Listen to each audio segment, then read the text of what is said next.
As a 3D artist, I love all the creatures on this good green earth, except for the one that cost me $8,000 just 2 months after I moved into my new house. I love sharing the joy of printing with all the critters that need their lives made more fun, or who need a safe place to stay at night. But gosh diddly darn it if I'm gonna let one more of these guys get the better of me. You see, as the weather gets colder, these guys are looking for a nice, safe place to stay, and they're looking for food to eat. And as it turns out, the condenser unit to your HVAC system offers all of these things. The unit itself is quite spacious, it's warm, and it has these apparently edible wires going into the compressor to snack on. This animal was fried to such a crisp that any trace of a tail is gone. The HVAC guy could not identify this critter, and regardless of what species they were, a home warranty doesn't cover it.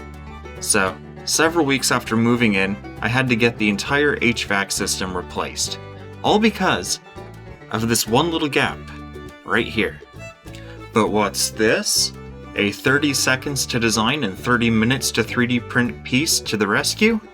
30 minutes could save you 30% or more of your annual income, so pick up the phone and subscribe for more major home savings thanks to 3D printing. If you don't have a 3D printer, chances are your library or a local school or university does. And if you don't have any of those around, then they do come as cheap as $100, but do yourself a favor and at least get an under 3, if not going for what I recommend, a CR10 or some equivalent of that. Having that cubic foot of build volume comes in very handy. As for the 3D design, it's quite simple. We start out with a box, we flatten it, like so. Just gonna center that guy for my OCD reasons.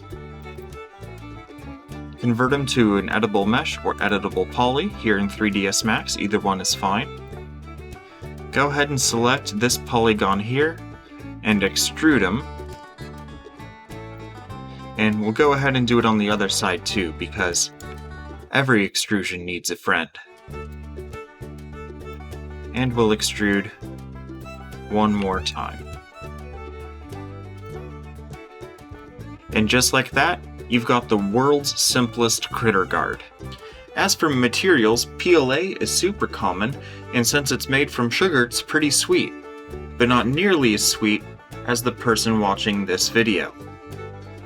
Unfortunately though, PLA cannot handle even the slightest amount of heat, especially in Texas. ABS or PETG make much better choices for this situation. And since PETG is easier than ABS to work with, that's what I went with for this project. PETG is so heat resistant that I can actually use it in a car's engine bay. Out here in the middle of nowhere, Texas, there's critters everywhere. Everywhere, that is, except my new condenser unit. Make sure to click over here if you want to see a playlist of my room-by-room tech upgrades, often with 3D printing, to my house, and over here for more 3D stuff. And you can download my designs for just about everything I design on this channel on 3dpc.xyz. And even if you're already a professional 3D print designer, then you should still check out 3dpc.xyz for my filament reviews if you want to see color-accurate comparisons so that you can tell what color of filament you're getting before you buy it if you're looking for something specific.